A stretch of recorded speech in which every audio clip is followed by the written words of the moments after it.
I don't even remember what it was called. It was like a general store. Okay. But they advertised for like traditional Native American fry bread, and I love fry. I got so excited. I was like, I'm gonna have fry bread. Like, this is gonna bring me back to life. And it's closed. Oh. A lot of stuff was closed on our little drive. It was beautiful. Oklahoma is closer than I thought it was. Oklahoma's long. Well, yeah, if you catch that Oklahoma, top part of Oklahoma is terrible. I think we were would like assume. through the middle top part, maybe. When I texted you?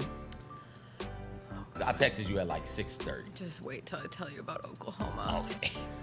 I didn't Cerrito even text you and tell you things. Has Cerrito ever told you the story about his trip through Oklahoma? No.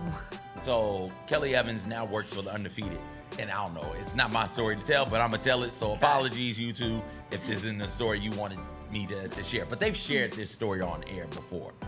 They're driving. It's Memphis' first time in the second round of the playoffs. And I do believe it's Memphis' first time in the second round of the playoffs. The games are in Oklahoma City on the road. So they're driving.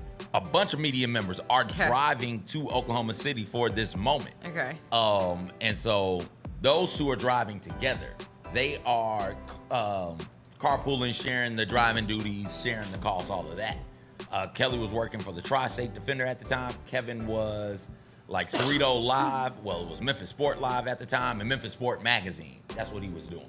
And so on their way, either there or back, they got pulled over. They made Kevin get out of the car because they thought he was picking up. They thought he was a John. Oh, no. They thought she was turning tricks. They're like, no. A black person and a white person can't be in the car together. There's got to be some funny business going on.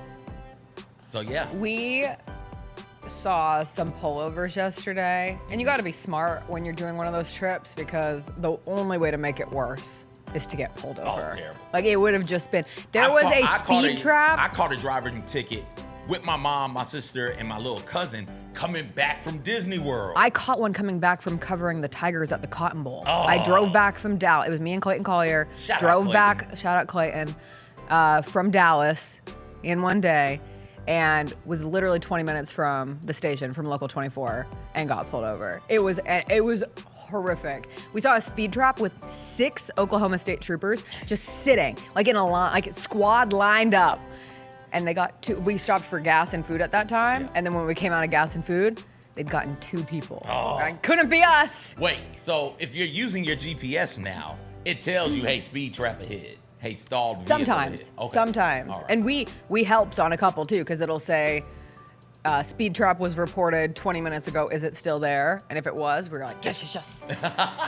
We help our fellow drivers. Gotta pass on that driving karma, you know? Absolutely. Gotta have something working for you when you're out on the great American roads of Route 66. Get your kicks. How many times did you listen to that song? 0. But I sang it once. I was too tired. I lost my fastball on the Route 66. What's up, everybody? We're back. It is Tuesday, July 23rd. It is going to be a good day because I am not in a car. Jessica Benson with you from the Grind City Media Studios in Memphis, Tennessee. CJ Hurt behind the glass. Coming up on today's show, the Memphis Grizzlies fell just short of a Summer League championship. I was driving through Little Rock, Arkansas, as the Grizzlies fell to the Miami Heat. We'll talk about Summer League as a whole. That game was fun. It was a great championship game. May have even been better than any of the NBA Finals games that we got earlier this NBA season. We'll go all into that. Scottie Pippen Jr. straight up robbed for Summer League MVP. I'll talk a little bit about my journey home, driving 22 hours from Las Vegas, Nevada to Memphis, Tennessee. USA Basketball had another exhibition game against Germany yesterday. They won thanks to LeBron James. Inside the NBA on TNT just might survive after all, but it could still be a little tricky for them. We'll do some TV Tuesday, what we're watching. We'll have some fun. You know what we say. Back together again, CJ. Yeah. Cowabunga!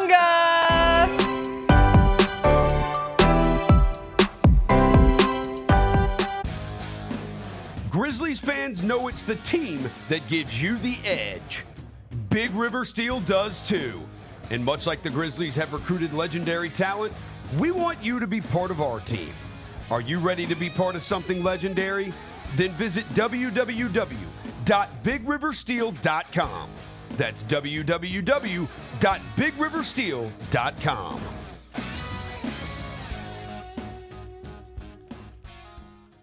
Maxwell in concert. The Serenade Tour. October 16th at FedEx Forum. Maxwell. With special guest Jasmine Sullivan. And October London. Tickets on sale now at livenation.com. Don't miss Maxwell Live.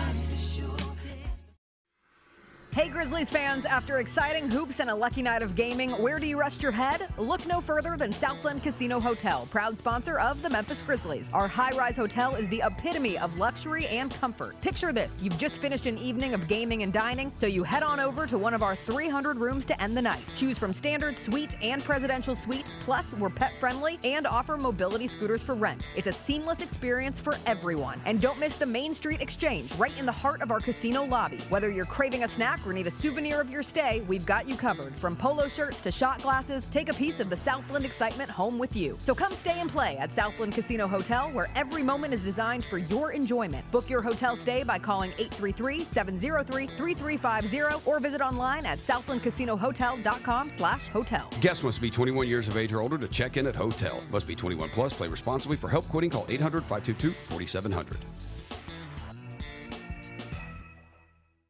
A movie called Crossover. It's a basketball movie, but I think it's the top 3 worst basketball movies I've ever watched in my life. Anthony Mackie. Yes. Wayne Brady. Yes. And hot sauce. Hot sauce. Oh my God. Did you ever consider that I'm about to watch a movie where one of the actors is hot sauce and think this is probably not the best idea? The Chris Vernon Show, live weekdays at noon on YouTube at Grind City Media and the official Grind City Media app. Are you caught up on House of the Dragon? Of course I'm caught up. I'm not caught up. How are the first 2 episodes? Really good. I've turned it on 2 nights in a row. And I get through it. I don't even know what happens. I get in bed and then I grab the remote and I turn it on and that's it. It's just out. Yeah, I get that. What happened? You gotta watch it sitting up, dude. The Gary Parrish Show, live weekdays at 10 a.m. on YouTube at Grind City Media and the official Grind City Media app. Some people are already saying these are sneaker of the year. This is the Nina Chanel Abney 3, her second collab with Jordan. So the tag has like the regular Air Jordan, and then when you flip it, it's like the Jordan logo that Sherman was talking about. Oh, and that's like okay. what like her art is like very like contemporary and like that's the dope. straight lines and like that's so cool. The Sneak Fest Show, live Tuesdays at 2 p.m. on YouTube at Grind City Media and the official Grind City Media app.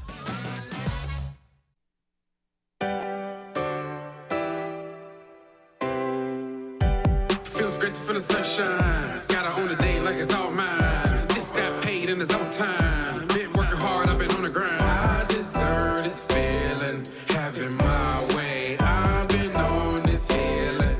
This is my day. The sun's out, let's have a little fun now. I wanna let it all out. That's what it's all about.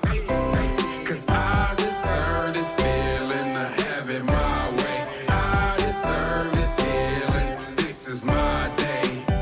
Grind City Media presents The Jessica Benson Show with CJ Hurt. Live from the Grind City Media studios on YouTube at Grind City Media and the official Grind City Media app. Everybody, it is so wonderful to be back here in the Grind City Media studios in Memphis, Tennessee. I am home.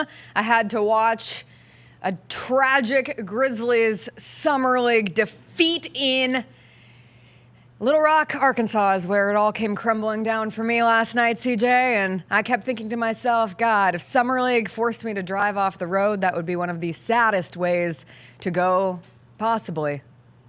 Where are we starting with? Because there's so many things to discuss. We're gonna start with the drive because that's where we were fresh. How many storms did you drive through? Oh, good question. Late last night, you know, you're back in the Mid-South, as they say, when you get the random, non-forecasted driving rain to the point where you think you might have to pull over because it feels rather dangerous to be driving in. So we got one of those in our last 2 hours, which was petrifying. Last 2 hours. Oh, that's a terrible time to get it. Sure was. You spent 20 hours in the car. You're down It to was the right- 2-hour stretch. You're almost home at that point. And it was like 2.5 because it was right at the end of the Grizzlies Heat game. Like it just started. When it rains, it pours. We had some going out of Nevada into Arizona where the lightning was so beautiful, but terrifying. I started thinking to myself, what happens if a car is struck by lightning? And I did not voice these fears. Oh, but you're fine. No, you're not. That's Yes, what Chris you said. No, are. I Googled what happens because then Chris and I got into an argument about it the next day or yesterday. And if your car gets struck by lightning, one, it can like completely damage the electrical system, particularly on newer cars. And so it can just go totally wonky. All of the glass, so all the windshields and the windows can crack and explode. And the car can just catch on fire. So things do happen. Yeah, but you are you'll not be guaranteed. fine. You'll just get out of the car. Yeah, the car is on fire, and I'm sitting inside of it, and it's going to be absolutely fine. Just open the door, those were the Jessica. two. Get out. Those were the two worst that we had. We had some ominous clouds. We had some rain, but we didn't have anything absolutely terrifying. Even driving through Oklahoma, twisters came out over the weekend, so my brain was a little tornado alley focused, but didn't see any funnel clouds that I could chase. Oh, we got a car going the wrong way down the street. Ooh, Can we get the good. camera? Can we get the camera outside on Welcome Bill? back. Oh, no. Is it turning? It's turning. Never mind. Don't get the Okay. camera. Well, that's We're what I good. wanted to come back to Memphis too. I will say, Memphis, I love my city so much. We got to fix our roads. The second we're back in Memphis, we're like, oh, we're home. The rolling pothills of Memphis. Like we experienced so much beautiful country, and then it was like, ba-bum, There were no bum, bumps bum. in Oklahoma in there? Not as many. We actually commented on how nice the roads were at various points of the drive. And so we did, the total drive Las Vegas to Memphis is 22 hours. We did the first 8 on Sunday driving from Memphis to Albuquerque because we had a seat on a flight out of Albuquerque last night. Total vindication. Did it get canceled? The leg out of Houston got canceled. I've never felt better. Like that was like a cheering moment to carry us through. I think we found out with about an hour left in the drive last night and I was like, this was all worth it. We made the right decision. Gut check time. We did it. Our guts told the truth.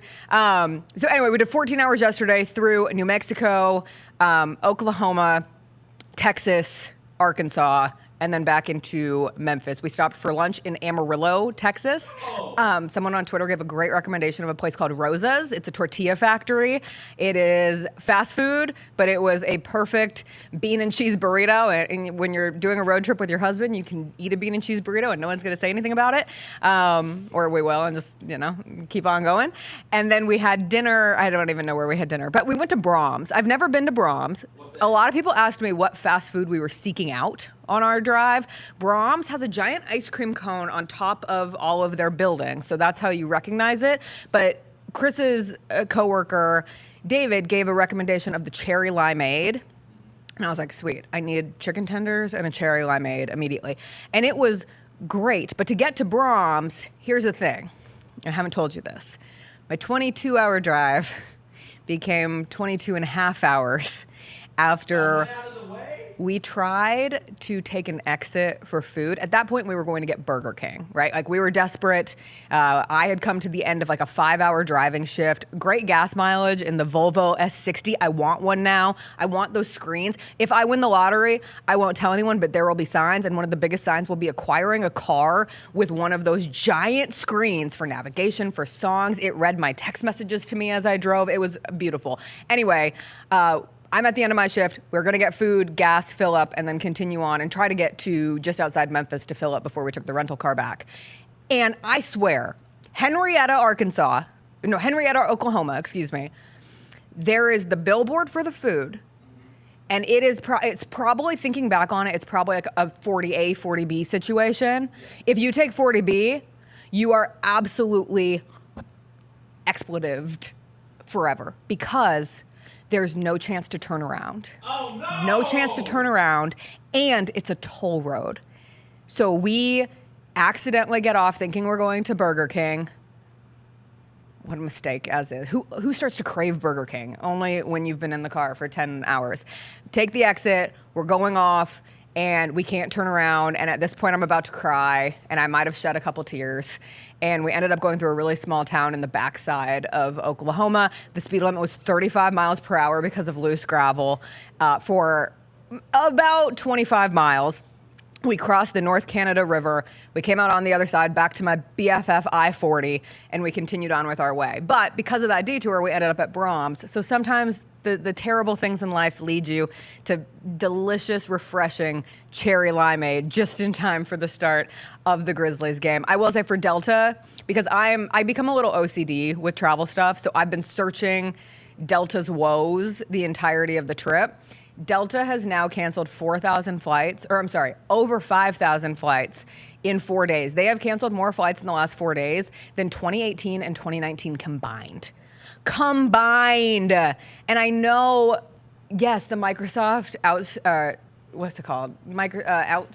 Why can't I think of the name of the other part? CrowdStrike, excuse me. The Microsoft CrowdStrike outage was responsible for the beginning of it. But what I've learned is that Delta is being affected more than other airlines because not only do they have their booking system through those two platforms, it's their crewing system. So how they staff their flights has been completely disrupted.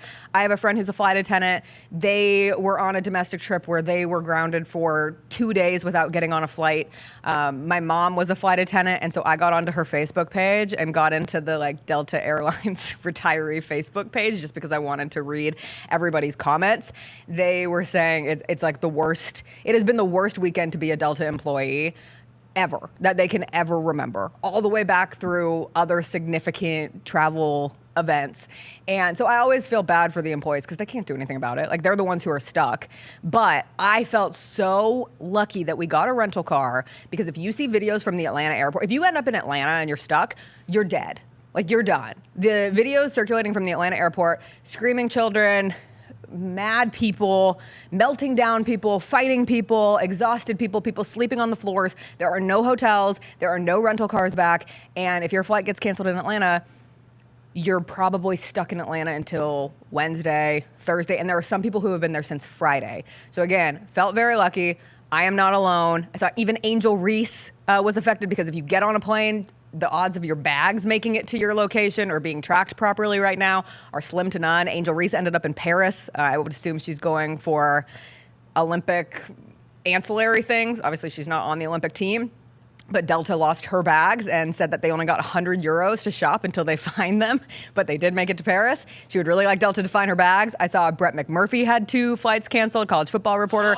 I saw Holly Rose flights were canceled coming out of WNBA All-Star Weekend in Phoenix.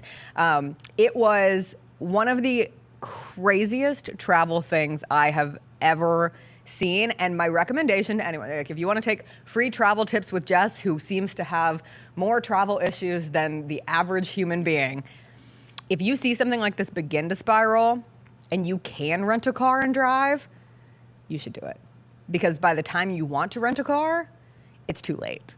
Oftentimes the cars are gone and then you're stuck. And right now, I still can't get on the Delta app. I still haven't been able to. I was told my refund was coming. It hasn't come yet. We'll see. I will write a personal little letter to Pete Buttigieg and the Department of Transportation, but what can they do? This is clearly a Delta problem now, though. I want to be perfectly clear. The other airlines have recovered. I think total, the other airlines canceled 80 flights yesterday. All right. So I was talking with Scott about this, and he said that, and then looking into it, this might be the issue. That because Delta is so up to date on the latest in technology, this hit them much harder than a Southwest that is really behind on some of that stuff. That sucks. If you're staying at an airport right now, that sucks as well.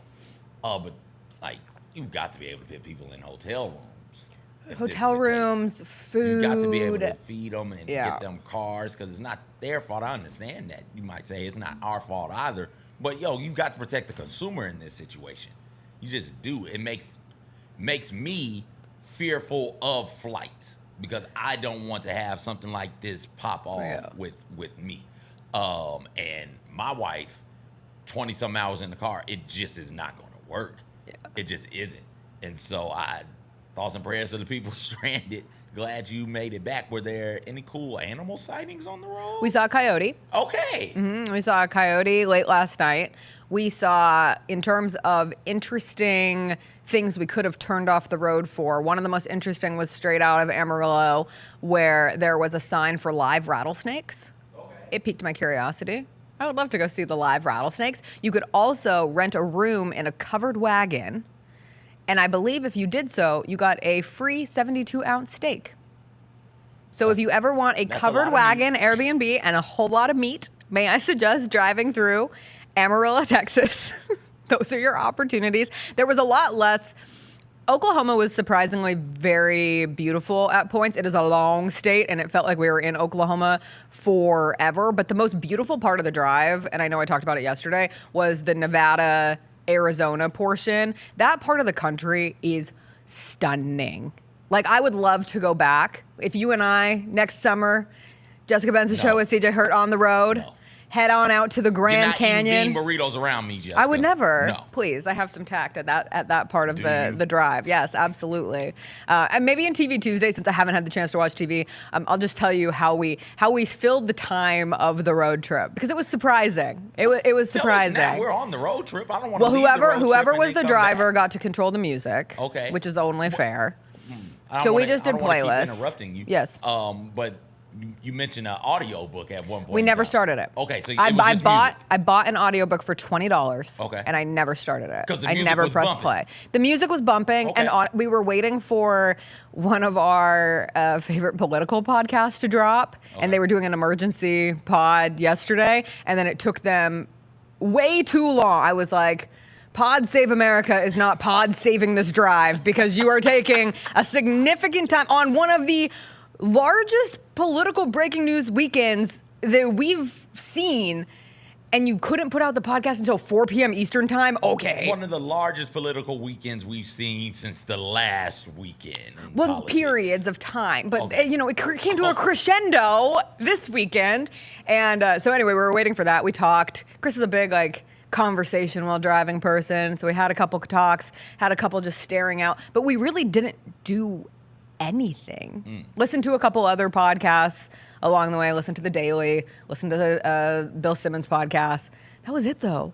I was like, how did we not start this audiobook that I paid $20 for? Demon What was the Copperhead. music? Everything. Okay. All over But the show place. No show. I didn't play a single show. I ate a bean and cheese burrito, but I did not play a single show tune song on the drive, and that is me protecting my husband. I did an Ask Me Anything on Twitter and Instagram, so that took a lot of my time personally. Oh, okay. I was answering people's questions. It was very fun. Thanks for engaging. Did people ask? Yes. Oh, wow. Yeah, it was wonderful. My favorite was someone asked me, what makes you happy these days? I was like, what a thoughtful question. Not this 22-hour drive. It could have been beautiful. If you can space it out, would totally recommend doing it. Oh, yeah. If you have to do it in 2 days, maybe skip. I would love and to put go your prayers on the flights. coast to coast, both ways, right? So I'd love to go down the Atlantic coast, down the Pacific coast, and then from the Atlantic to the Pacific. Yes. I would love to do that. Maybe when I retire. But you have to have the time. Yeah. Like at that point, and I never would have done that drive solo. I had a lot of people be like, are you by yourself or are you doing? No, I'm a woman in America. I chose the bear over the man 10 out of 10 times. I'm not doing a 22-hour drive by myself. If Chris's flight had not been canceled too, I would have figured out a different solution. That would not have been the answer for me. But he had to take PTO for every day he was gone. So we couldn't, take the time. I could have done this show from Amarillo, Texas. It would have been a much better show if you had just done it from Henrietta, the hotel, Oklahoma. Done it from the Wagon and Buggy Hotel. Would have loved to do it from the got Wagon a whole and lot Buggy of meat Hotel. and a steak. But we did survive, and we did have 99% service rate during the Grizzlies Heat game, which was perfect. So that took 2 hours. Is when it went to overtime, and I was like, yes, free basketball on this drive. And so we will come back, and we will talk about the Grizzlies' loss to the Miami Heat. We'll talk about how much we hate Josh Christopher, Khalil Ware. It was a painful night to be a Memphis Grizzlies fan. And I'll tell you why I think it both felt good and bad, more so than any Summer League game should ever make you feel when we come back.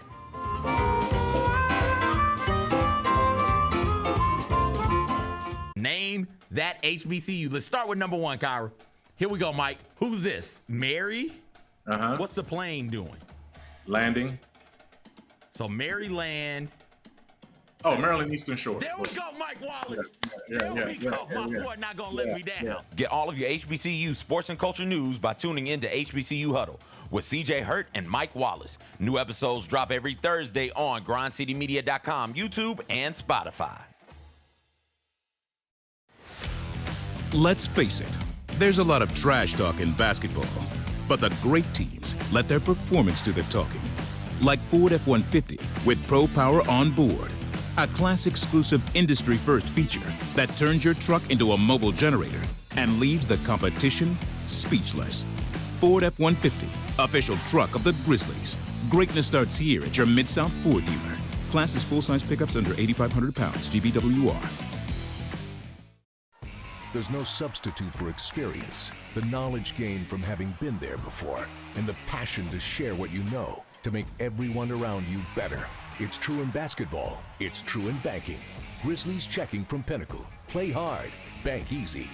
Open a Grizzlies checking account with at least $100 and a recurring direct deposit by August 31st, and you could receive a $200 direct deposit bonus into your account. Details at grizzliesbanking.com. Member FDIC. Justin Timberlake. I'm bringing sexy back. The Forget Tomorrow World Tour. Live in Memphis. Justin Timberlake. FedEx Forum, Saturday, November 23rd. Get tickets now at livenation.com. The brand new single Selfish is available to stream and download now. For more, hit up justintimberlake.com. You have proven everybody wrong every single time, every step of the way. Does it get frustrating that people are still skeptical that you can do this? I kind of expect it now. I think I would be uncomfortable if people weren't doubting me all the time. It's just kind of been part of it, been part of my life. In college, I couldn't tell you why people keep doing it, but they keep doing it, and it keeps working out for me. The Gary Parrish Show, live weekdays at 10 a.m. on YouTube at Grind City Media and the official Grind City Media app. Let's check out the American League. Odds to win the American League this year. The New York Yankees are still at the top. I think if you're looking for a value pick, it's probably the Guardians. Yeah. I mean, at plus 600, they have the best record. Yeah. and they just kind of do it quietly because they have a lot of guys that you've never heard of. The Odds Couple with Rob Fisher, Lang Whitaker, John Roser, and CJ Hurt, live Thursdays at 2 p.m. on YouTube at Grind City Media and the official Grind City Media app. They needed size. They needed shooting. What were your thoughts, initial thoughts on how this class turned out for the Grizzlies? Analytically looking at it, you had to have a big man, and they got the best big man that was left on the board. Hey, Grizzlies fans, be sure to tune in to Grizz Beat, where the panel and I break down all things Grizzlies and take a look at the rest of the NBA as well. The show is live every Wednesday, 2 p.m. on YouTube at Grind City Media and the official Grind City Media app.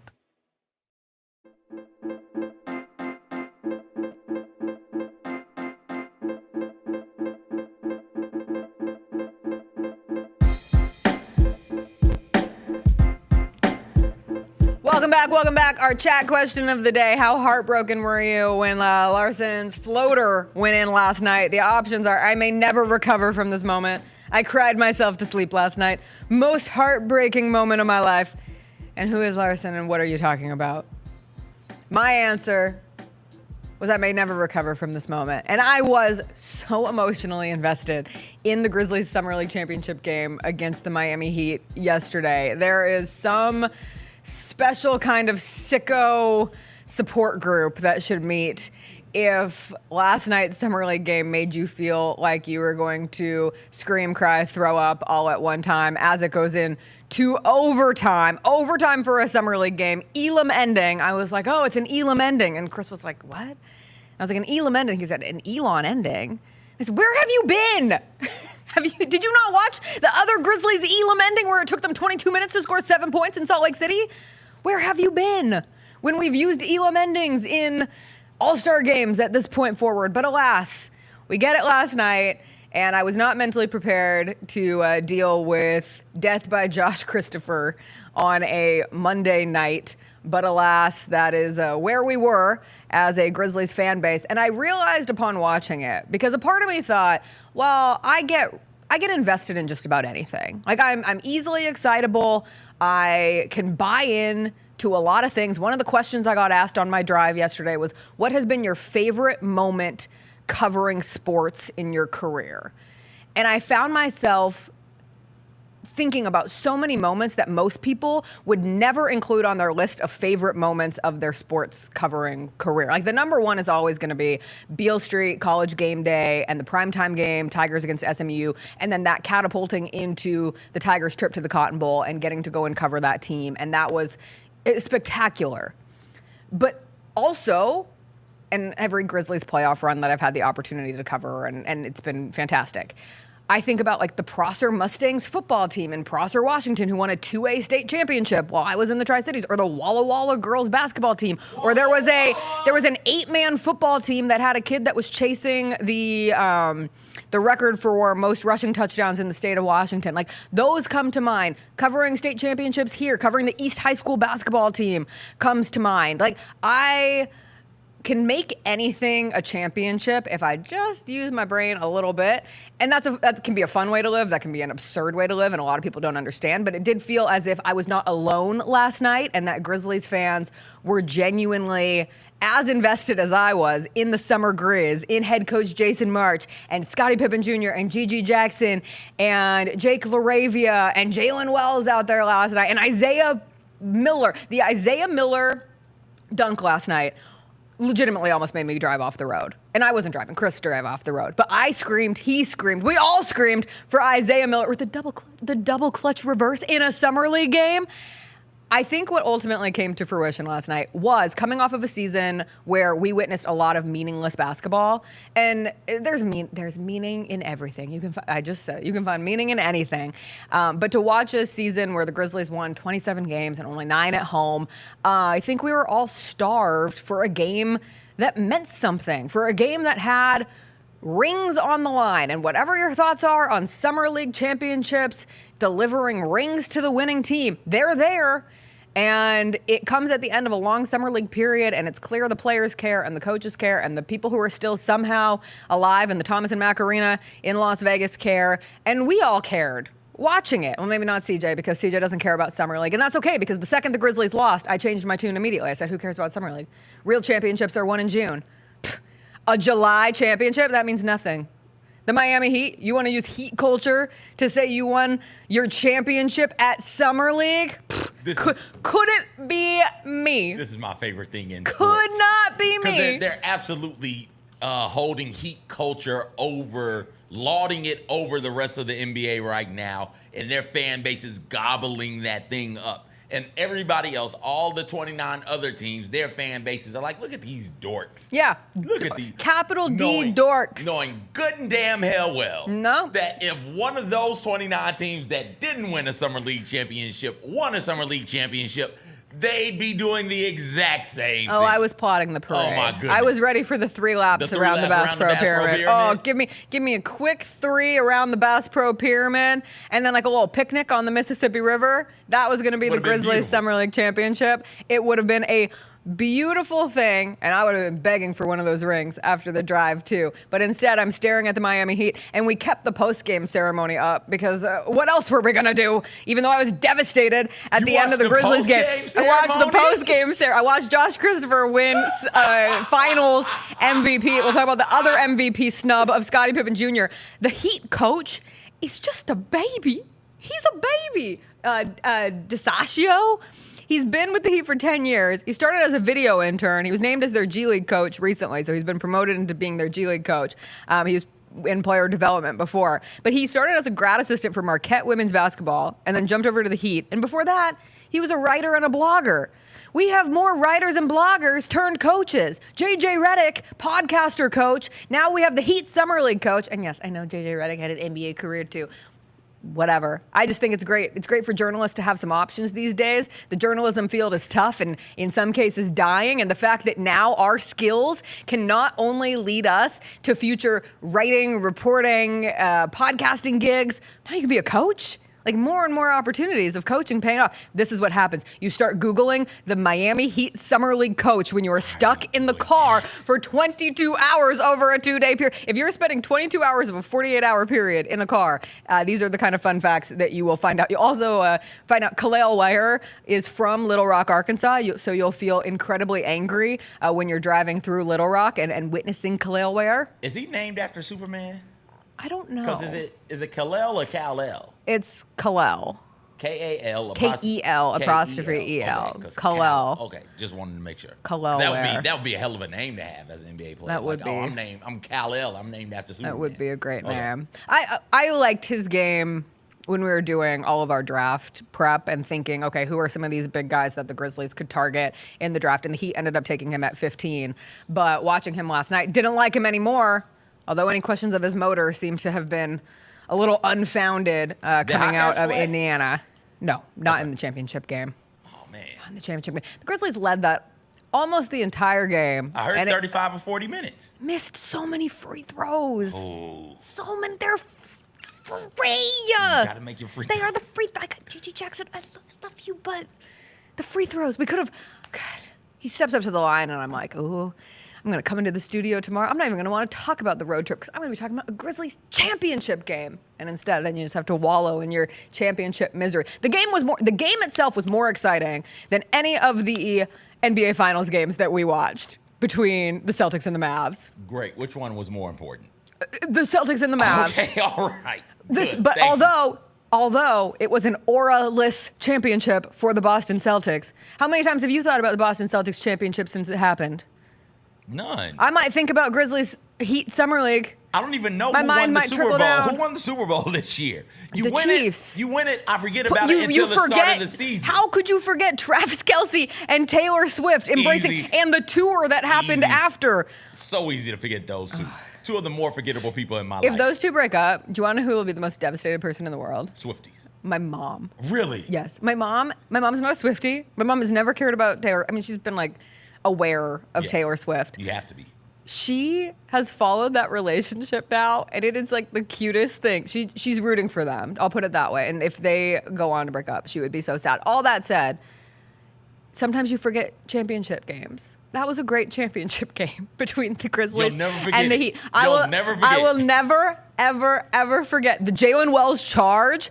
The Jalen Wells charge that he took. Are you kidding me? At first when it happened, because I'm watching it on a little bitty screen underneath my big screen of directions, I thought it was Scottie Pippen Jr. And I was like, yes, that's right, Scottie. And I was like, Jalen Wells, and he had a tough shooting night last night and coming off of the game where he was 6 of 7 from 3. I would have loved to have seen a little more consistency with the three-point shooting from Jalen Wells. The concern that I would have having, box score 100 is he seems streaky. Streaky in Summer League. He seems all right. Well, but yes, if you're streaky consistently in Summer League, and that's Summer League, you're probably gonna be streaky some up here, just a little bit. But hey, this is my favorite thing to say about some of these dudes. He's young. He's 20. He's young. He's 20. Give him 2 years. And Gigi Jackson missing the free throws. I'm not gonna knock Gigi Jackson for anything except for missing the free throws that ultimately don't allow the Grizzlies to win. But Gigi, 28 points on 11 of 16, 3 of 4 from 3, including that big one late where I was screaming my head off.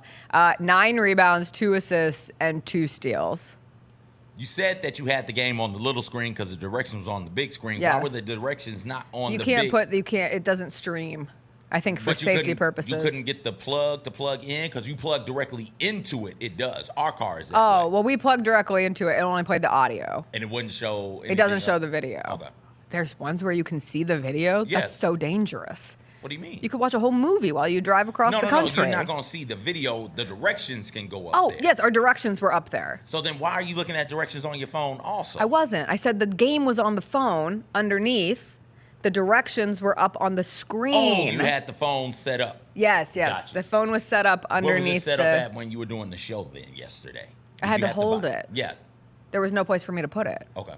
I had to put my elbows on the dashboard and hold it. you know? You didn't have to do that for the game because you had a Yeah, device no, there to but hold. we just put it down. Oh, okay, Chris so wasn't it wasn't a watching. device. Yeah, Gotcha. I had to do angles. I couldn't put the phone down there during the show and be like, hello, welcome. Got you. That'd be awkward. Got you. I'd have a double chin. You can't have a double chin. Thought you had one of those doohickeys. I don't have a doohickey. No doohickey No was had. doohickeys. No doohickey was had. If I can get irrationally angry that the Grizzlies lost the championship game to the Heat, then I can really get irrationally angry that the NBA snubbed Scottie Pippen Jr. of a Summer League MVP.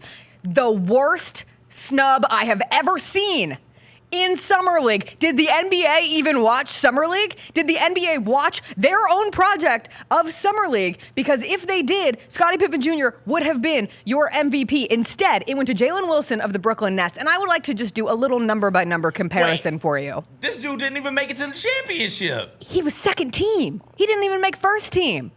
This is the first team. You got two Grizzlies on first team all summer, like Gigi Jackson and Scottie Pippen Jr., along with Jordan Miller, who I think could have made a case for MVP, Reed Shepherd, and Khalil Ware. That is your first team. This guy, Jalen Wilson, made second team, CJ. So I will have to tell you why Scottie Pippen Jr. should have been Summer League MVP. And I would like you, Luke, I would like our wonderful social media guru, Luke. Clip it. At NBA Summer League, Scottie Pippen Jr. so clearly should have been the MVP. Scottie Pippen Jr., by the numbers, he averaged 20 points. Jalen Wells, 21 points. Okay, slight edge to Jalen Wells. Pippen, 5 rebounds. Wells, 4 rebounds. Pippen, 8 assists. Wells, 1 assist. Scottie Pippen Jr. averages 25 and 8. Scottie Pippen Jr. shoots 49% from the field. Jalen Wells shot 47% from the field. The only big difference going to the side of Jalen Wells, he had a better three-point shooting Summer League. He shot nearly 55% from three. Scottie Pippen Jr. struggled a bit from three, shot 41% from three. But Scottie Pippen Jr. led the Memphis Grizzlies to a 5-0 record going into the championship game. Jalen Wells did not.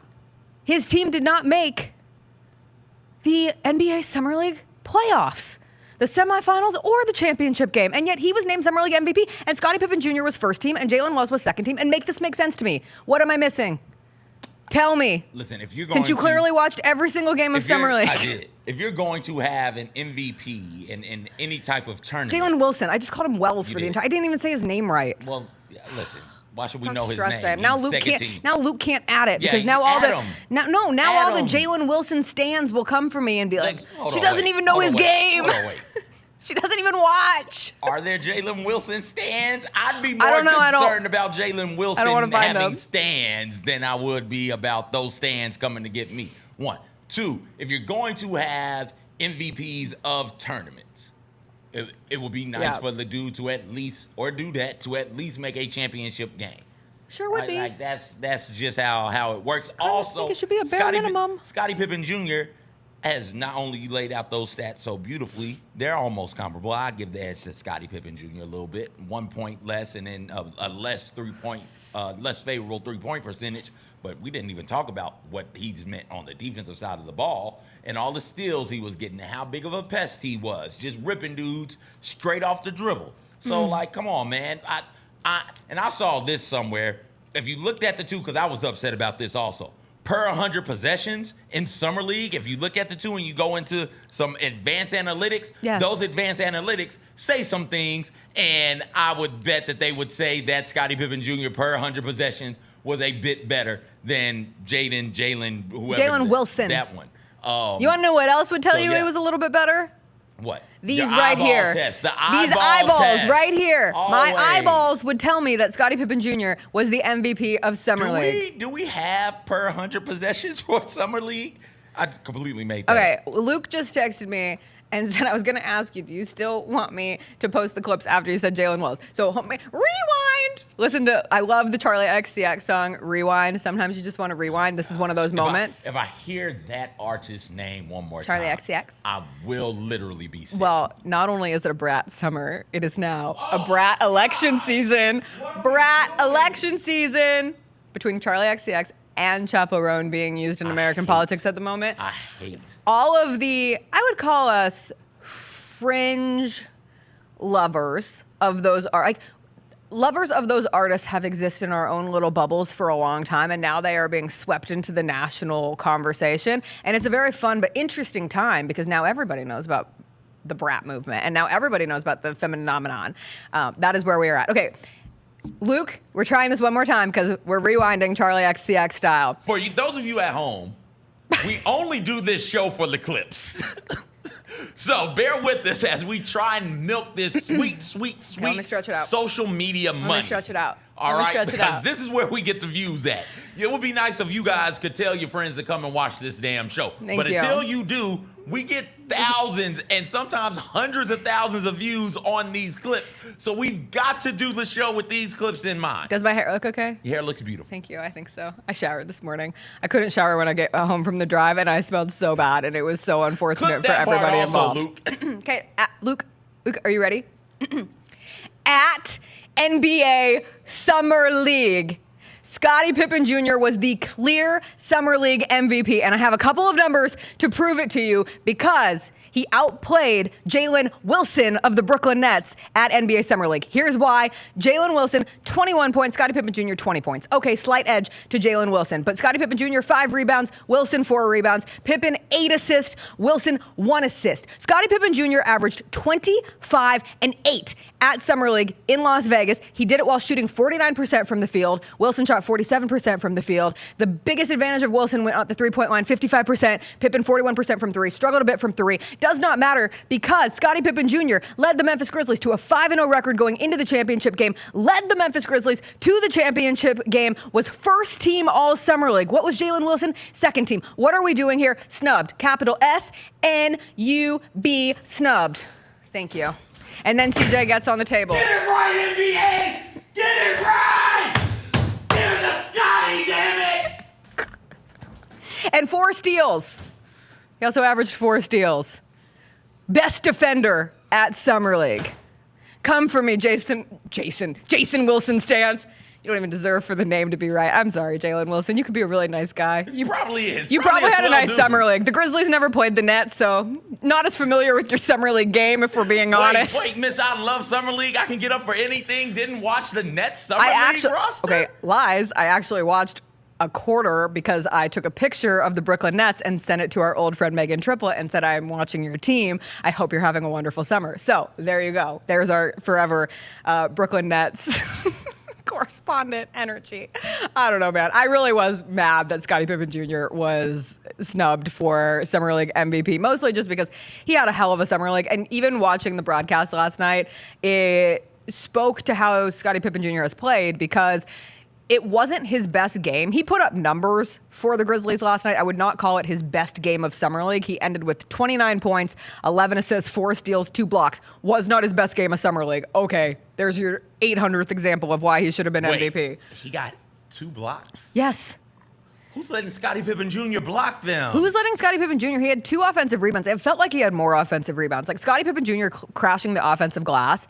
I just think that he, from an individual goals standpoint, and I know I've talked a lot this week because that's how Coach Jason March kind of put it, was like we have individual goals, we have team goals. If our individual goals are being fulfilled, then our team is going to be in the place that it was yesterday playing for a championship. And Scottie Pippen Jr. has been a huge part of that. Gigi Jackson has been a huge part of that. And the success of this team, despite not having Zach Edey, despite not having Cam Spencer. I mean, if they had Zach Edey and Cam Spencer, like different story last night against the Miami Heat. Prove me otherwise. Wait, we can't be doing Oh, I'm this. doing it. I'm doing Khalil Ware versus Zach Edey. No disrespect to Trey Jemison, but then you have the front line of Zach Edey and Trey Jemison coming off the bench. It's a hofer. Now you're going to make me mess Jake up. LaRavia played last night, too. Did Jimenez play?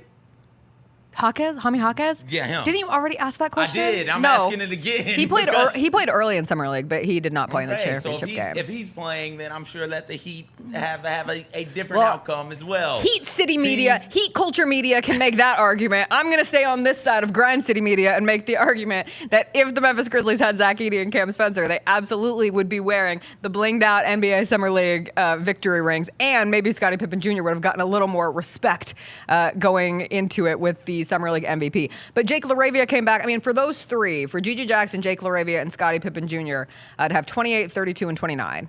and LaRavia leading the way with 32 last night. He took 21 shots.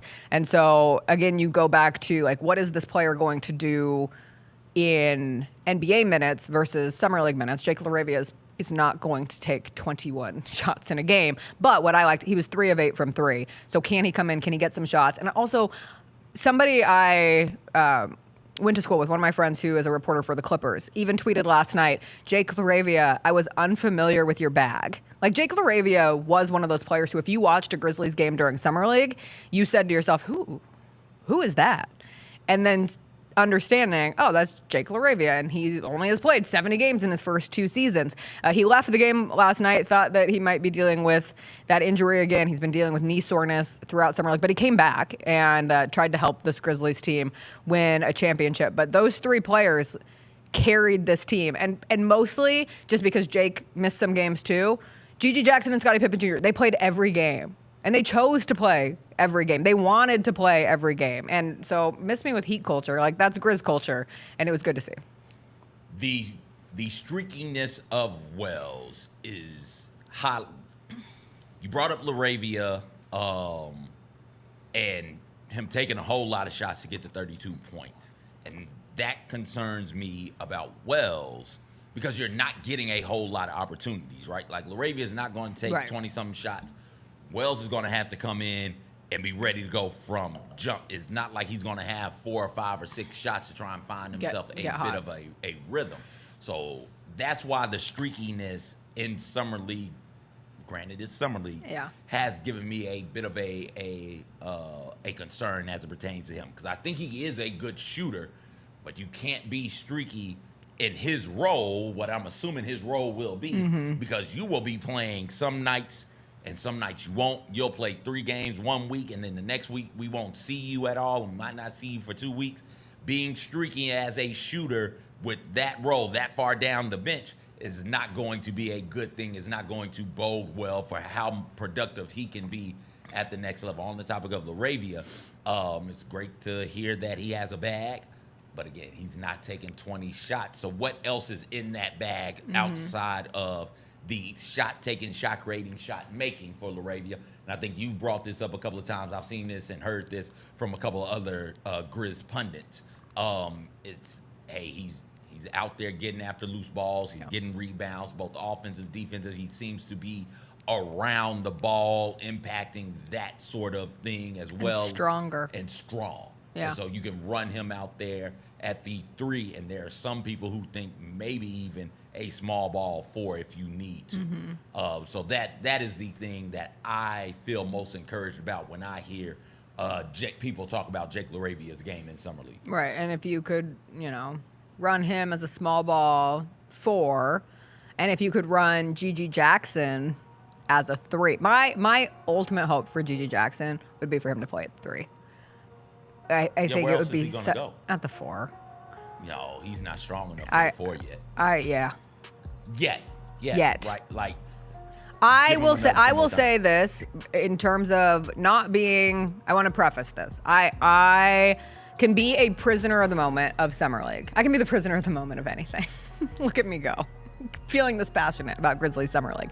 But if there are 2 primary takeaways outside of the rookies, right? Because I think when it comes to what we saw from Zach Edey and the necessity that the Grizzlies have of Zach Edey perhaps being your starting center, your starting 5 on opening night, and I do think the Grizzlies will show a variety of front court looks early on as they figure things out, but a lot is going to be expected of Zach Edey, and in the 2 games or the game and a half that we saw of him in Summer League, he showed the value that he has from rebounding, screen setting, finishing inside, feeding him in the post, having the opportunity to just be that traditional big dude for the Grizzlies.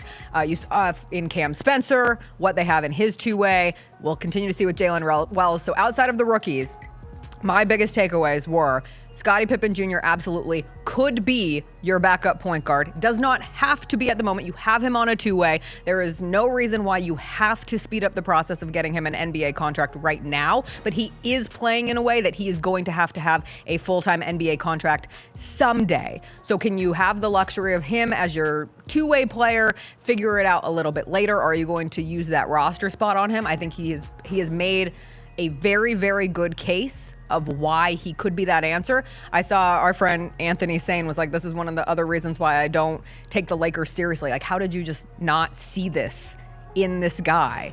And it goes to show sometimes bad front office, someone who did not see the potential in somebody, and the Grizzlies have done a very good job of seeing potential and acting on that and allowing a player to flourish in a role that maybe they didn't have the opportunity to before. So Scottie Pippen Jr., backup point guard. Gigi Jackson is going to play his way into having significant minutes this season. I was on the trend of, maybe Gigi Jackson's minutes could drop off because of positioning at the 3 not being strong enough to be a 4 at this point, and the logjam at that position. But the way Gigi Jackson can go and get his shot, some of his Euro steps are some of the prettiest Euro steps that I have watched from a Grizzlies player. Like, the way he gets to the basket is so impressive. You talk about somebody who shoots the ball with confidence, is able to create for himself very well, very efficiently. Growing as a defender throughout this Summer League process has been fun to watch from Gigi Jackson's perspective. Those two were tremendous. And that is why we all were able to sit down and watch a championship game, asterisk, Summer League style, for the Memphis Grizzlies. Any other takeaways? I want Isaiah Miller to get a two-way somewhere. Grizzlies at the time don't have a spot for a two-way for him. And I would love to see Deke Giroux get a two-way. Isaiah Miller's got hops. I swear, that dunk from Isaiah Miller, and he had a couple of them. There were multiple times during Summer League where I was like, Isaiah Miller is going to get on somebody's radar because of how he plays defense and how he throws down the ball. I'll miss you, Summer League. I'll miss you, NBA. Luckily, we have USA basketball to carry us home. We'll take a quick break. We'll come back. USA basketball almost lost another game, but they didn't because of LeBron James. We'll talk about LeBron James. We'll talk about inside the NBA. We'll do some TV Tuesday when we come back after a quick break.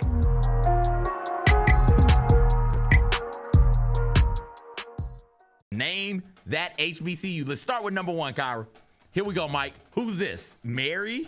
Uh-huh. What's the plane doing? Landing. So Maryland. Oh, Maryland Eastern Shore. There we go, Mike Wallace. Yeah, There we go. My boy not going to let me down. Get all of your HBCU sports and culture news by tuning in to HBCU Huddle with CJ Hurt and Mike Wallace. New episodes drop every Thursday on grindcitymedia.com, YouTube, and Spotify. Some people are already saying these are sneaker of the year. This is the Nina Chanel Abney 3, her second collab with Jordan. So the tag has like the regular Air Jordan, and then when you flip it, it's like the Jordan logo that Sherman was talking about. Oh, and that's like okay. what like her art is like very like contemporary and like that's the dope. straight lines and like that's so cool. The Sneak Fest Show, live Tuesdays at 2 p.m. on YouTube at Grind City Media and the official Grind City Media app. Are you caught up on House of the Dragon? Of course I'm caught up. I'm not caught up.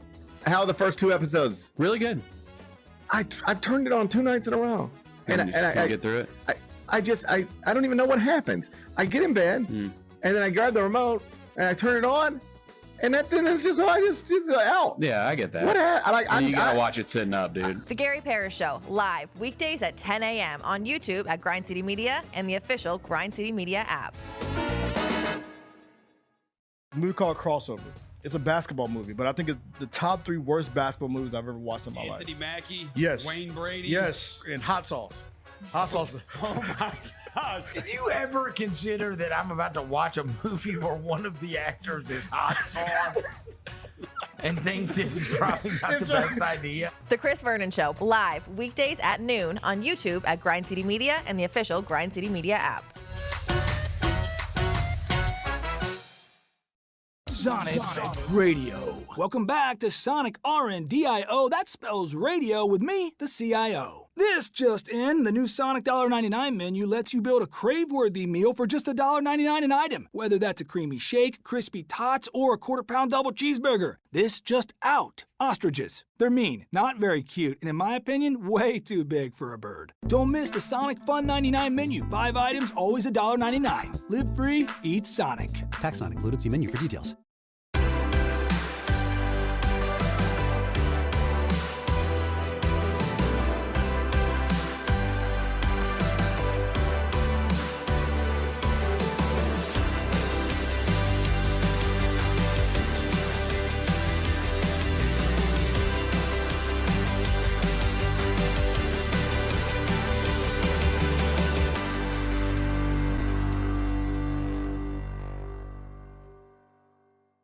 Our top 3 players that we are excited to see upon Vegas Summer League beginning. Zachary Richachet, because I've never seen him play at all. My number 3, I'm going to go backwards a little bit, is Ron Holland. He had all this hype coming out of high school. He was the #1 overall high school player, and I just feel like that noise has calmed down as well. Plus, he plays for Detroit, and everyone knows that I just love Detroit Pistons so dang much. IMHO with Lang Whitaker and me, Kelsey Wright Johnson, on YouTube at Grind City Media and the official Grind City Media app.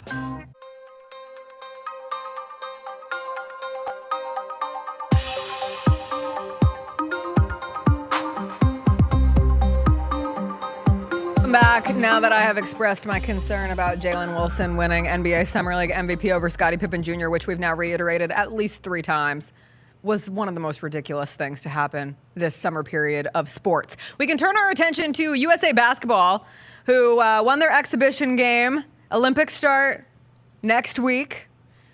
They won against Germany.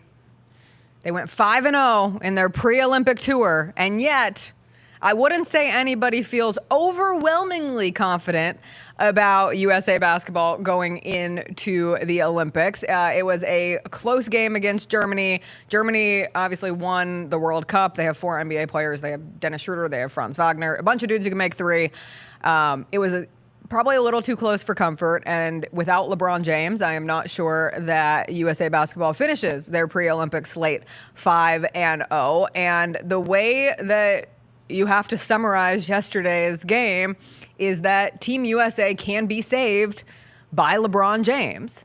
We live, for now, in a democracy, but USA Basketball is a monarchy, and King James can protect and serve for the United States of America going into this Olympic system, because when things got tight, LeBron James had a hell of a fourth quarter for Team USA. He ended with 20 points, 6 rebounds, 4 assists. That does not even express how important he was in that fourth quarter stretch, where at one point he scored, he got a steal, he scored again, got a huge rebound, made a couple free throws, and then got another big rebound, and ultimately sealed the deal for USA Basketball. The Germany coach summed it up rather nicely. He said when it came to the fourth quarter, somebody named LeBron James made some pretty good plays at the end, period. If you're USA Basketball, though, CJ, wouldn't you like to feel a little more confident outside of LeBron James doing LeBron James things going into the Olympics? LeBron's running out here like it's regular season for the Lakers, and yes. Anthony Davis is out, and he's got to put the team on his back. And the only issue with that is this team is supposed to be better than the Los Angeles Lakers. This team has all types of future Hall of Famers, all types of all NBA players, all types of all-stars. And this is what we got. This is what we get. And let me be clear. I am fine with the game against Germany, right? When we say the world has caught up, I'm talking about them. Yeah. They're the ones who I'm talking about in the world. Germany, I'm talking about Spain, France, I'll throw Canada into that mix, maybe even a team, a program like Australia. I'm not throwing South Sudan in there. Serbia? And sure, maybe Serbia, fine. But even if the world is caught up, it's not supposed to look like this. It's not supposed to be. We talk all the time when Team USA has let us down. We always come back to hey, we didn't send our best. This is our best. LeBron James is our best. Yeah. Steph Curry is our best. Kevin Durant is our best. Anthony Davis, Bam Adebayo, Joel Embiid, they are our best. And this is what we get? We get LeBron James having to put on the Superman cape and save them? And it's not all the players' fault. A lot of it is, most of it is, but it would sure be nice if they had a competent-ass head basketball coach, and they don't. Steve Kerr, what the hell are you doing? What the hell is this? I can't believe he's got championship rings. That just speaks to the greatness of those 3. Pretend Klay Thompson should be all NBA top 75 because he's had to win championships with Steve Kerr at the helm. My God! Pretend this is like a little martini. Just a little martini. This is Chris Luther sitting with a martini and a cigar. He's such a bad basketball coach. I've tried to tell you about Steve Kerr, Steph Curry. Greatest player to ever walk the earth. Like Steph Curry's moving up my all-time rankings because Steve Kerr is bumbling. He should, and that's what. This is incredibly bad. Why are we still doing the platoon thing, Steven? Why are you taking out Tyrese Halliburton when he's moving the ball so well? Why are you continuously, and I know Joel Embiid played better yesterday, but it is so clear that Anthony Davis and Bam Adebayo are the superior bigs. One of them. One of them starts. One of them. One of them Please. starts, and then the other one comes off the bench. And if you need him, you run him out there and you play him. I understand that we said, hey, Joel, come play for Team USA. Don't play for Cameroon. Don't play for France. We got you. I understand that. But people lie on recruiting all the time. Tell Joel he's got to sit his ass down because he's not all the way right, and we could try again next time. He'll be mad about it. Well, what the hell is he going to do? Where's he going? He can't go play for anybody else. Like, bleep it. Yeah. Sit down. Why is Tyrese Halliburton or Drew Holiday not always on the court with Steph? Why are we trying to make Steph the point guard? The point guard. He's good. Steph Curry, great. He can be the point guard. But if he's the point guard, who's your damn sharpshooter? He's much better served on this team as the sharpshooter, as he got running around screens, getting set up, and pulling up from three. That's where your team works best. The defense comes out because of Steph. You throw it to LeBron. The defense is out. Now LeBron just goes straight downhill to the rim, and nobody can stop that. Just those two alone on the team should make this team invincible. But no, we're looking up, and they're barely beating South Sudan. And you brought up the Germans, who I feel like have caught up with Team USA, right? Right. Like, honestly, truthfully, that's how I feel. They got 4 NBA players on their roster. Right. How many does Team USA have? The whole damn roster. Come on. All but 0. They're all NBA players. All of Every them. single one of them.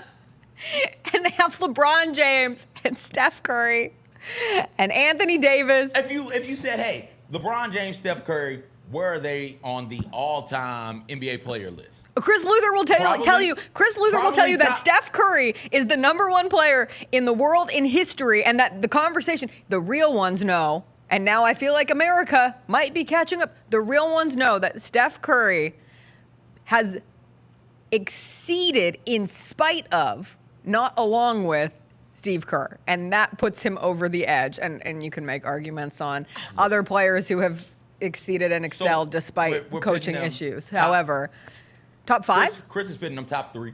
You would pit them I'm top 5. I'd well, have LeBron is LeBron. Top 15, certainly. No, nobody's going past 15. I think nobody's top going 10, certainly. Nobody's going past and top 15. I think you can make a genuine case for top 5. Nobody's going past top 15. My point is nobody's going past top 15 with those two. No. And they're on the roster together. So while, yes, the world has NBA players on their roster, they don't have 2 top 15 all-time basketball players on their roster, do they? Am I missing something? No, you're going to allow, at this point, Canada has SGA, Jamal Murray, Dylan Brooks, Lou Dort, RJ Barrett. All great players. All great players. Fine. Not top 15 all time. And 11 NBA players on the roster. Not every single one. France, Nick Batum, Rudy Gobert, Evan Fournier, Victor Wembanyama. Victor Wembanyama might already be top 15 of all time. He might be top 15. He might be top 15. So France only has one top 15 player. France might have one of them. We're just anointing Victor. France might be there in a jiffy. Every time somebody asks me, like, what do you think the Grizzlies' trajectory is for next season? Can the Grizzlies contend? And I legitimately answer, if the Grizzlies can stay healthy, I truly believe, not just because I'm sitting here in front of FedEx Forum, I truly believe that the Grizzlies can be a contender in the West. And then it's, okay, well, who are the other, teams that worry you the most? And we've seen the ascension of the Thunder and the Timberwolves, what they can be under Anthony Edwards, and then you're still going to get the Mavs and the Nuggets. I find myself struggling of what to say about the Spurs, because it feels as if they still should be another year away. At least. And yet Victor Wembanyama is so dang good that I can't say that with my whole chest. Because suddenly I'm like, well, maybe Chris Paul can just feed Victor Wembanyama the ball, and it can be Victor Wembanyama versus the world, and maybe the Spurs are making the playoffs next year. Chris Paul drug that Thunder team to a Exactly. playoffs, You can't get over it. Like he's still that type of good. What are we doing? Why are Booker and Anthony Edwards playing so much together? They're the same thing offensively to me. So would it not be better to break those two up? You don't need Bam and Anthony. You can certainly do Bam and AD. Yeah. You can certainly do that in spurts and in moments, and you will need to. Speaking of France, with Gobert and Victor Wembanyama, and then you could do it with Serbia as well as some other teams. You could absolutely run those two out there together. Why not stagger those two a bit more, though?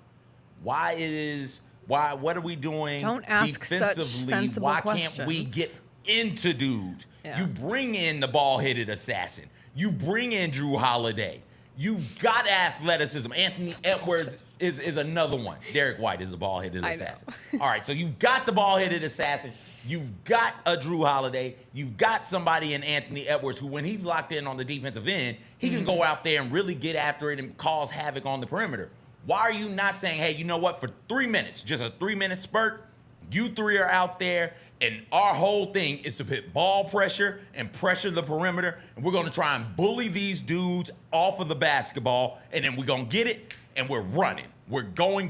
You throw LeBron James out there with them, or you throw Kevin Durant. Hell, throw Jason Tatum out there with those guys, that length as well. Throw Jason Tatum out there with those guys, put Bam or AD at the back end and say, hey, just block all the shots. That's all you got to do. Get the rebounds. We're going. That's something that Team USA used to do when they were coached by a great coach and Mike Krzyzewski and Coach K. That's what that whole 2008 Redeem team was about. They would come off the bench with Dwayne Wade and keep LeBron them in and say, hey, go get them. Just be out there. As soon as they cross half court, start reaching and pushing them around. Go get their rock. The world might have caught up. And again, some of the teams in the world. I'm not going to say South Sudan, a country that doesn't have a damn indoor basketball gym in the whole damn country, has caught up. A country that's been in existence for 13 years has caught up. They shouldn't have caught up. They shouldn't have. But where the world is lacking some is in ball handling. Their handles aren't near as good as ours. We can pressure them. Steven, why are we not pressuring them? Would love to see some more pressure when Team USA begins their Olympic quest in 3 days. July 26th against Serbia, who, of all their 5-0 exhibition games, I think they beat Serbia by the biggest point differential. Because they were up for Serbia.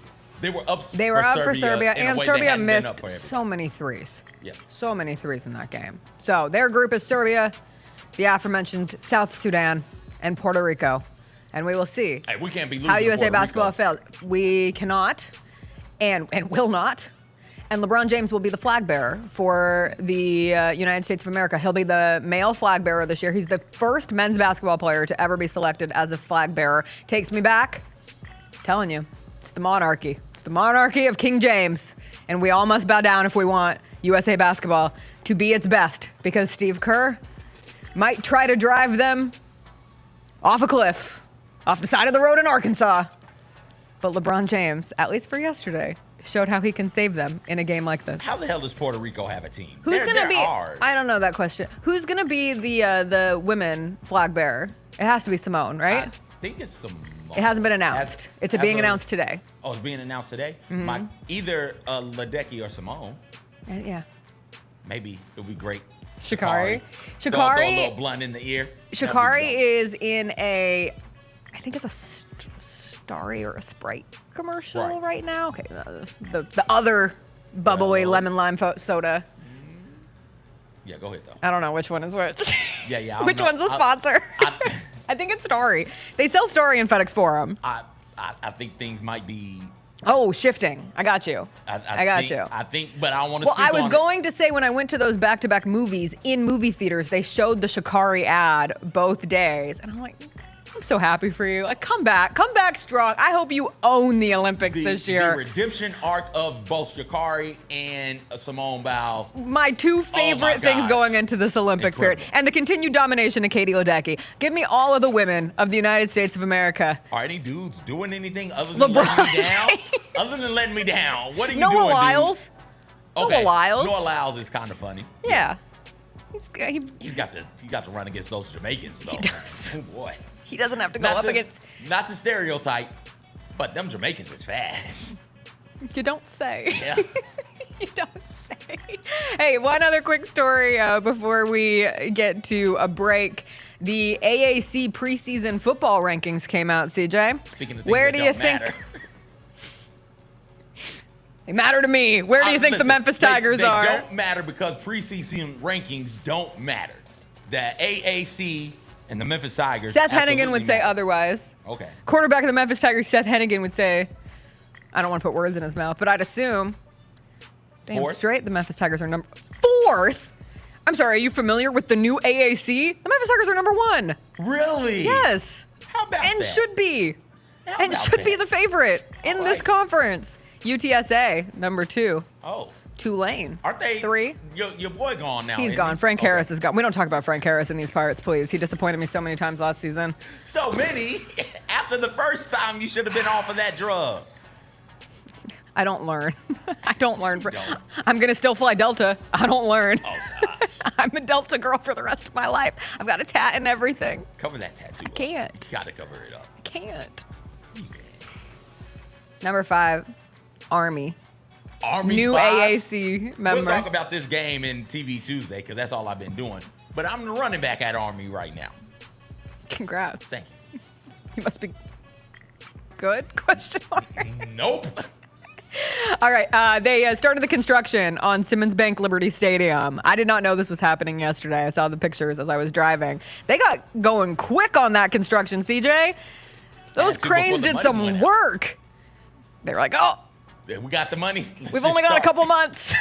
Let's go. Demo day. It will be fun to see how the construction and the upgrades end up affecting the Liberty Bowl, a.k.a. Simmons Bank Liberty Stadium. We will take a quick break. We will come back. We will do some TV Tuesday. Inside the NBA, it's been on life support for its future has been on life support, I should say. It got handed one last opportunity at still existing. We'll talk about that, some what we're watching. I have just been reading books and driving along in a car. So CJ will tell us what we're watching. I am behind on everything, and I feel very overwhelmed by it. We'll talk about it on the other side.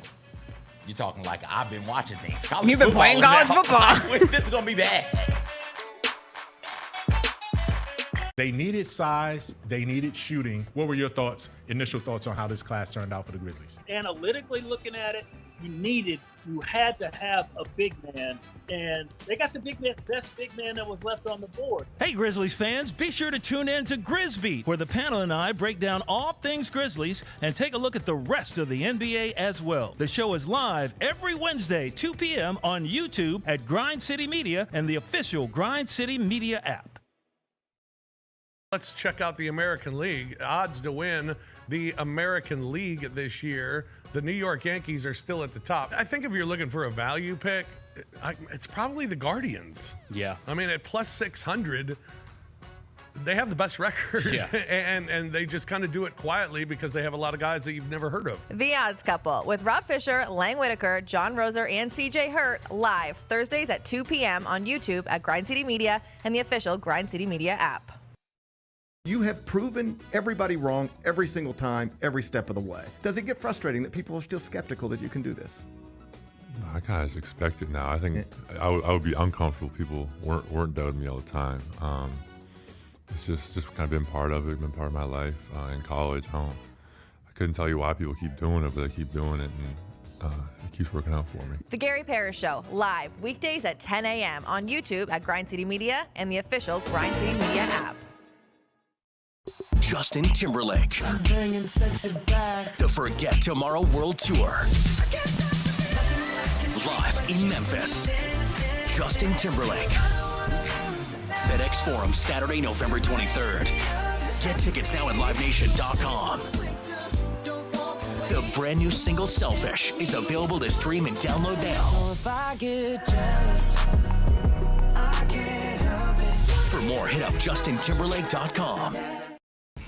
When it's all on the line, you turn to the strong, the stable, the unwavering. To those with a history of raising their performance, to meet the moment. It's true in basketball. It's true in banking. Grizzlies Checking from Pinnacle. Play hard. Bank easy. Open a Grizzlies checking account with at least $100 and a recurring direct deposit by August 31st. And you could receive a $200 direct deposit bonus into your account. Details at grizzliesbanking.com. Member FDIC. Let's face it, there's a lot of trash talk in basketball, but the great teams let their performance do the talking. Like Ford F-150 with Pro Power on board, a class-exclusive industry-first feature that turns your truck into a mobile generator and leaves the competition speechless. Ford F-150, official truck of the Grizzlies. Greatness starts here at your Mid-South Ford dealer. Class is full-size pickups under 8,500 pounds, GVWR.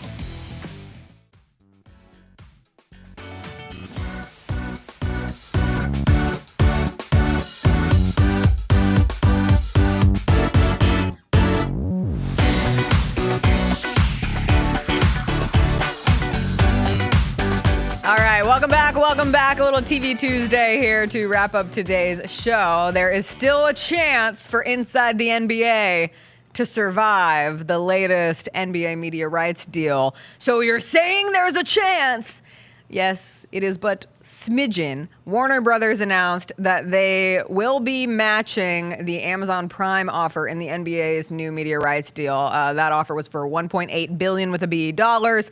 The TLDR of TNT Sports' statement is that they reviewed the offers, they matched one of them. This allows fans to keep enjoying our unparalleled coverage, including the best live game productions in the history and our iconic studio shows and talent, while building in our proven 40-year commitment for many years. This does not mean that it will happen. This now becomes a situation where the NBA Board of Governors last week, they approved the deal with Amazon, NBC, and ABC. That's what they want. And so because Warner Brothers agreed to match, now it goes into further negotiations. It is a long road ahead, and there is no guarantee that Warner Brothers and TNT, under their umbrella, will be able to keep their NBA rights. It just prolongs the negotiation process moving forward, and at least for right now, there is a chance that Inside the NBA could continue to exist. And if you exist on NBA Twitter or NBA social media, there are so many fans who are wildly invested in this. It is a fan favorite sports ancillary programming. I don't think there is any other sports show that would create the desire for continuation like Inside the NBA is right now. I don't want to push back. You can. I understand that Inside the NBA is the NBA fan and just a cultural moment, culturally beloved show. College football game day do that? Yeah, that's fair. I think college it's an immediate yes. Throw college football game day in there as well. But outside of because it's one of those things where you can't imagine. I can't imagine. Yeah. I know you don't watch the extra sports programming in the same way that I do. But on the first day of the college football season, I will get up and I want to hear that song. Yep. And I want them to roll into my town, come into my city.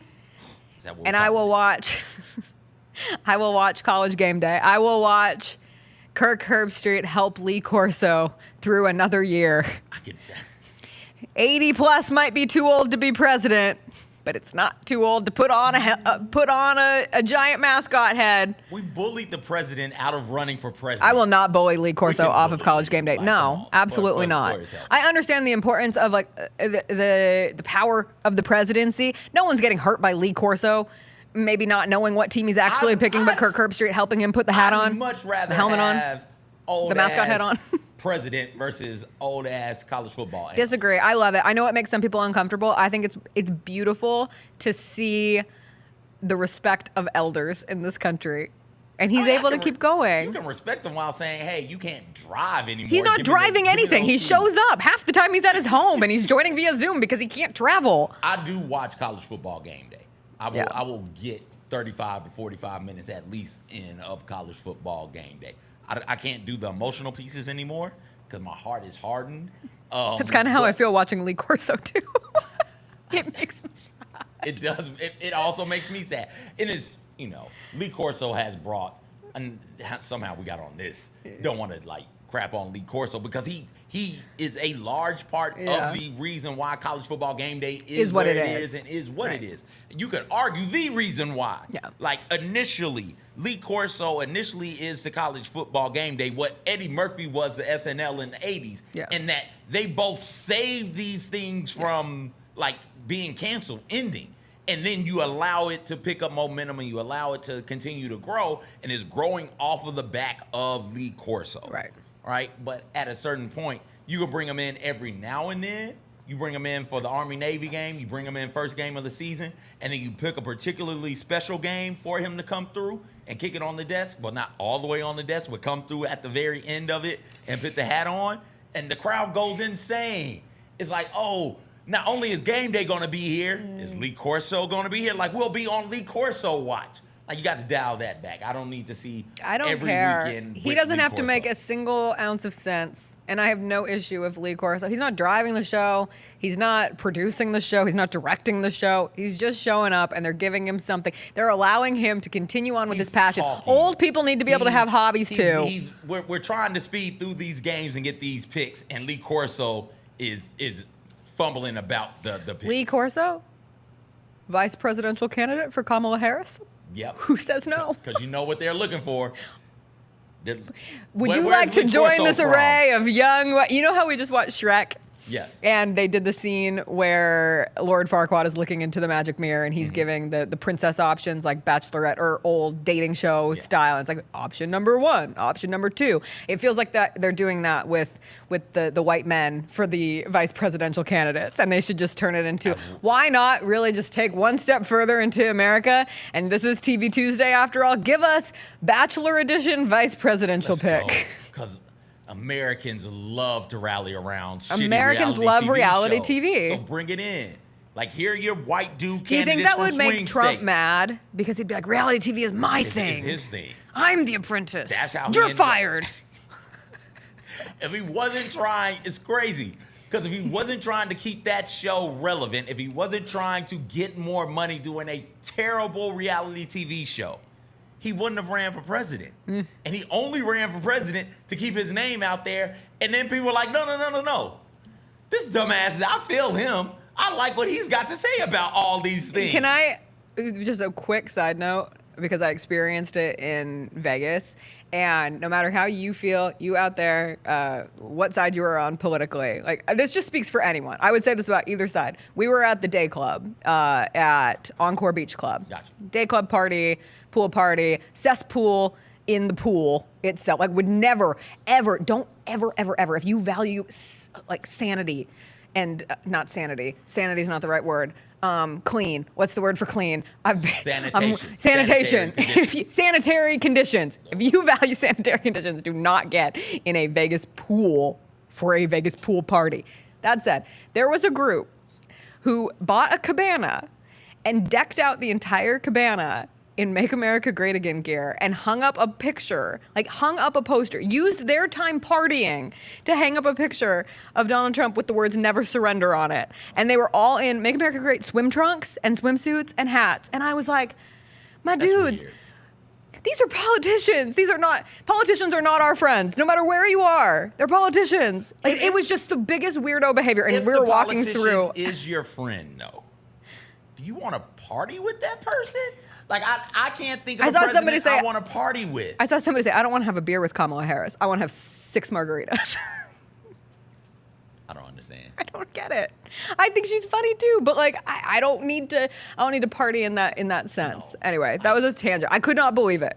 I get it. Like you paid your money, you can do whatever you want. That is weird. But that's just weirdo behavior. Nobody did that with Barack. Nobody did that with Bush. Pick a Bush. Nobody did if there was a bachelorette party that said like bachelorette Biden B words, I'd think you're weird. No, like I would. That would be horrible. We're here to cause a lot of malarkey in Vegas. Like, what are you gonna do? No. It's just. Wait, was it all dudes? It was all dudes. Like trying to bring in women. There were like 3 women in the cabana. Okay, turn on. There were some. I was just trying to get through there. I didn't want to get stuck. I don't know.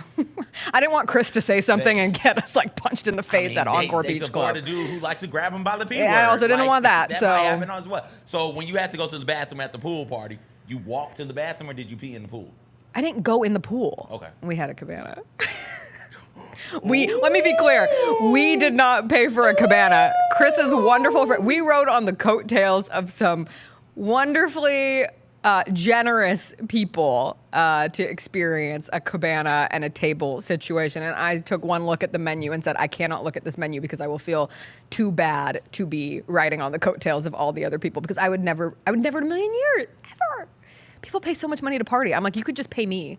We could just skip the party. You could pay me the money that you're about to pay for this bottle, and I'll put it in my savings account. I'll invest it, and then you're helping the future. What I don't understand with that, like Yes. paying a whole lot of money to party, is like you can party wherever you at, right? Especially But I will say, nowadays. like, we got caught up in it. Okay. Let's go. We never got to have these stories, but we went to the day club, and it ended around like 6 and ended up at the Chainsmokers concert. And no one needs to, let me be perfectly clear. Nobody needs to be backstage at a Chainsmokers concert. Why not? That's Because it's the dream of mine. Chainsmokers. They played the same songs twice. I was like, I know what you're doing. I was like, I'm not drunk enough to not know that you have now repeated songs twice.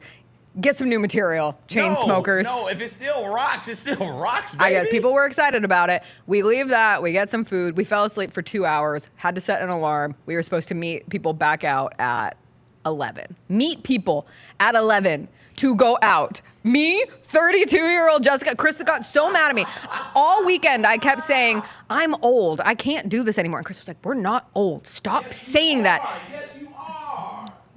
I didn't feel old by the end of this. I was like, I still got it. I I can bet his still do old this. ass feels Anyway, old now. what I was gonna say is you start being with these people who exist in a different stratosphere than you are, and you understand how easy it is to get caught up in it, because we were going to a place called Omnia, and Zed was performing, and we knew that we had a table, and Chris's friend kept telling us, and he's our friend, I don't know why I call him, I love Anthony. He's one of my favorite of Chris's friends. He's one of Chris's groomsmen. But in the divorce, who does he go Oh, to? he's on Chris's side. Okay, so yeah, he's yeah. Chris's friend. He's You Chris's can like friend. him, but he's Chris's friend. True, good point. He kept saying, he's like, this is my favorite table in all of Vegas. And I said, imagine going to Vegas so often that you have a favorite table in all of it. And imagine having money that you have a table. I would just I'd like a little just a standing table outside the bathroom that I could put a drink on at some point. But he's like, this is my favorite table in all of Vegas. I'm so excited to take you guys here. We're thrilled. And we're waiting outside, and the people we're with like a group of 20. And one of the guys, we had to wait about maybe less than 10 minutes more than 5. He goes, we don't stand in lines. I don't understand what's going on. Oh. And Chris is next to me, and he goes, yeah, what is this? We don't stand in lines. I'm like, what are you talking about, dude? Like, the line of hundreds of people waiting to get into Zed who probably waited hours, that's usually us. Like, we are usually absolutely in that line. And I just looked at him, and he goes, what? Okay, Chris.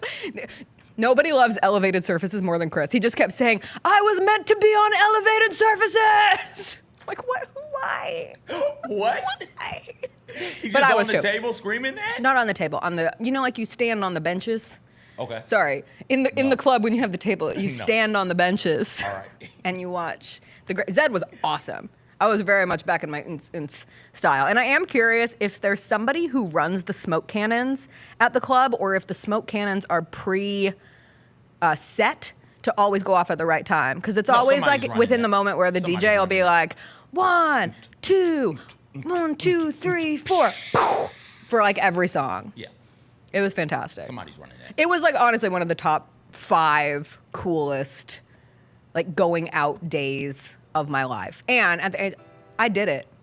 And then I rolled into the Grizzlies game, and then I had to drive 22 hours home, and everything compiled very quickly in my life. I was responsible. I told anyone who would listen to me, I have work the next morning at 11 a.m. That's plenty of time. That's plenty of time to bounce back, to rally. Day partying is great. I can do a good day party. As long as that day party ends at like 6 or 7 and I don't have to do anything else. I would. Oh yeah, But I had more fun. But I had talking more about fun at the nightclub than I had at the day club because it's so hot in Vegas. Yeah. Even with, like we started at a cabana, and then got moved to the backstage section of the Chainsmokers where there was AC. But there wasn't AC in the cabana. There was like a little mister and a fan, and the fan helped, and it was shaded, which was everything. I cannot imagine drinking out in that sun. Like I would have died. I would have lasted very small amounts of time in that scenario. But I thought I was the same way, CJ. Like day parties I can do, night parties because I like to sleep so much. When my alarm went off at 10 o'clock, I was the crankiest person in the world. I was like, I do not want to go. And then I had a great time. Like you get caught up in it and you have a little tequila and next thing you know, you're living your best life. All right, that's all I did this week. I watched Summer League basketball games. I went to Las Vegas. I drove home. I read my book. I'm still reading that James book. I had anticipated to finish it on my flight home. Obviously had other things pop off instead. I texted you about it. It's probably the best. I am ready to say it is the best book that I have read in the last 5 years. It is the retelling of Huckleberry Finn. I'll talk a little bit more about it when I officially finish it. But I'm behind on House of the Dragon. I'm behind on The Boys. I'm behind on The Bear. I'm still trying to get through Fallout. I haven't watched a single episode of television in the last week. And you hadn't played college And football? I haven't played College Football 25. Give quick update. How is your College Football 25 journey going before I start this afternoon? We talked about it some yesterday. If you're playing in Road to Glory, make sure your experience points are leading to skill points. Because there's sometimes, especially on a PS5, that's the system I'm playing on, I get the experience points, and after like every 1,800 or so experience points you're supposed to get 1 skill point, and sometimes I'm not getting the skill point. Just back out of it and then come back into it, and it usually fixes itself. Also, they've announced some updates. The 2 that I was most excited about, the 2 that stood out to me, one of the logos are changing, but that's not it. The FCS schools are way too good.